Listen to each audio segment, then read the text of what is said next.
Hey guys, it's your boy Mr. Luke Evan Brooks. I hope that everyone's doing well. Welcome to another edition of Car Share Genius. If you're new to the channel, please make sure to subscribe. So today we're going to talk about the tariffs again, and a lot of people want to know what's next. So more information has come out. To be honest with you, yes, May is going to be approaching because that's going to impact more likely the folks that are dealing with parts. That's right. So in this video today, we're going to target more specifically about the ramifications on used cars as far as parts go. What does it mean for you, and what can you do to get yourself prepared for what is to come?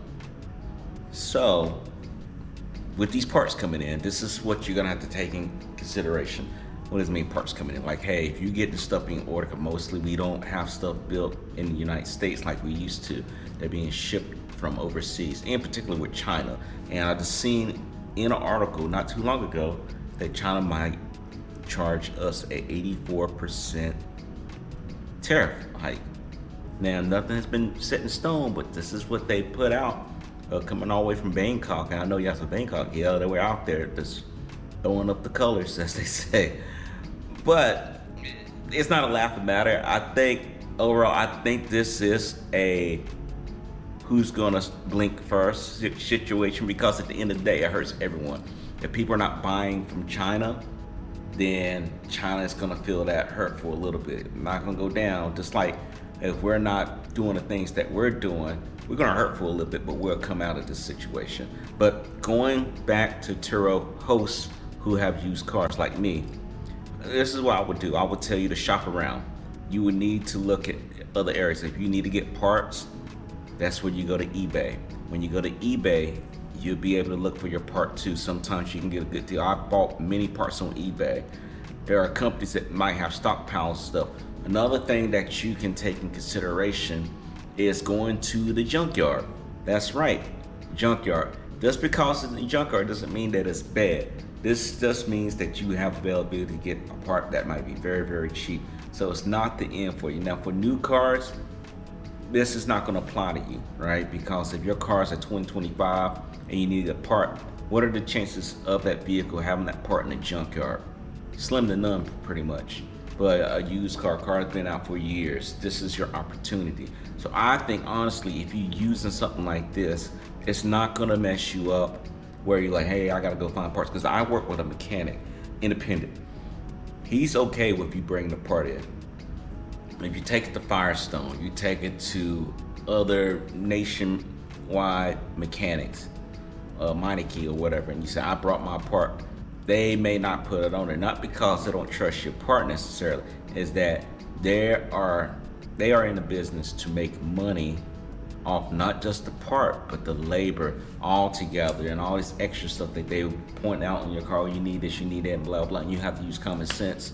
So if you are going to do these parts thing, make sure you got a mechanic that you can rely on. You got to have a mechanic that can actually do what they say they're going to do and going to get you in a situation that you want to be in, meaning that I don't want to be stopping. Like as we speak right now, all my cars are actively running right now, because we talked about this in the video over here previously, talking about what do you do on slow season. And when that means a slow season or a low period or whatnot, you get your car's maintenance done. So all the car's maintenance is done. So the only thing we're waiting to take care of is oil changes, tire rotation, filter change out, things of that such right there. And you want to keep these cars going, keep them going during these seasons, right? Especially when it gets to summer. That's when my cars, I don't see my cars for months at a time. And that's where we're trying to get you to. You can't let this mess you up. Now for the guys going back to buying cars, right? Say, hey, I want to buy a car. You can always still buy cars. I think that's going to be a thing right there. Now, folks keep saying they're going to be high, but not necessarily true. If you go to a dealership, yes, they're going to mark it up. But if you're going to Facebook marketplaces, Craigslist, you're talking to people that post their stuff in classifieds, yes, I still use the newspaper. You can still reach out to people and see what they're willing to sell their vehicle for, and you can go check that vehicle out. You more likely gonna have to have cash on hand or a certified check, not a personal check, but a certified check so they can go ahead and get the paperwork over to you. But you need to continue to scale. This is the time to do it, because first off, people are looking to figure out like, hey, what can I do to get my fleet up and running? Second of all, I think with Turo itself, I think they're contracting, meaning that a lot of people left off the platform due to the new rules. To me, what I think about the new rules are, hey, you're just gonna have to follow them. You know, I had a lady 3 weeks ago just argue back and forth with me about the airport regulations and things like that, even though she wasn't from Charlotte. But, you know, I don't want to digress too much on that. We'll talk about that maybe in another episode, whatnot. But honestly, if you are truly wanting to scale yourself to the right size, don't worry about these parts. Just go to those places right there. If you go to those places and you got the part information, part number, you can go for it. Because if you go to a dealership and try to get some basic part, they may charge you $1,000 for something that's so small. I think they try to charge me for a door handle for like $600. Not the door handle, just to open the door. $600 when you can go to eBay and get it for maybe $100 and it's already painted. I'm telling you, make it make sense, guys. We will see inflation overall, right?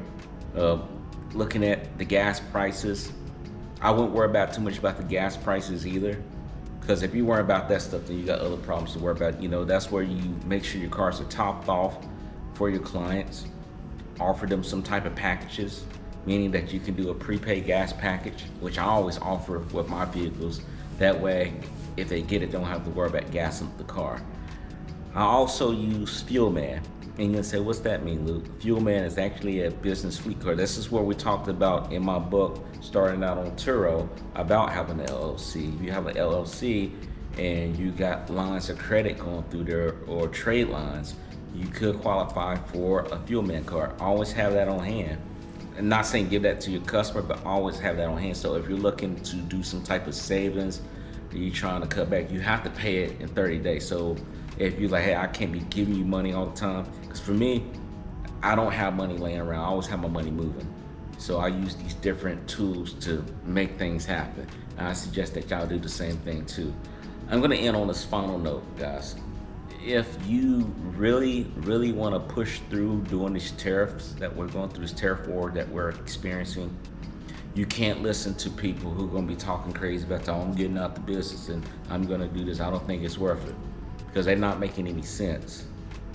I remember one guy that I was talking to, and he was saying that he was going to wait till it was just going to be so low that he can just enter the market and start renting his cars. But the thing is, you don't know when the market's so low. You don't know when it hits the bottom. No one knows. It's just like the stock market. You don't know when it hits the bottom. By the time it hits the bottom, it's going up. You wouldn't caught it unless you're a time traveler. And none of us are time travelers.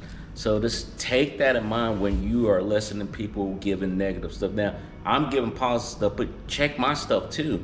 Even if they're being truthful, even if it's negative stuff, you still want to check in your markets. But I honestly do believe, in my opinion, this is the best time to get on this platform, especially with everything's going up.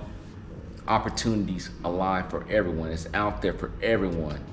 And you just got to market your product, meaning your vehicles, your description, everything about your vehicle, so people can actually reach out and rent your vehicle. Don't get caught behind. Don't be, oh, look back, oh, he's all the way behind, because this is going to be something that's probably going to impact all of us, not just renters, but also guests for a few months, maybe a couple of years. So guys, I thank you for tuning in. If you feel like that I provided you with value, please go ahead and give me some likes. Don't forget to comment. My question for you is, what is your game plan during this recession? Are you a person with a used car? Let me know down below. Again, guys, make sure you subscribe down below.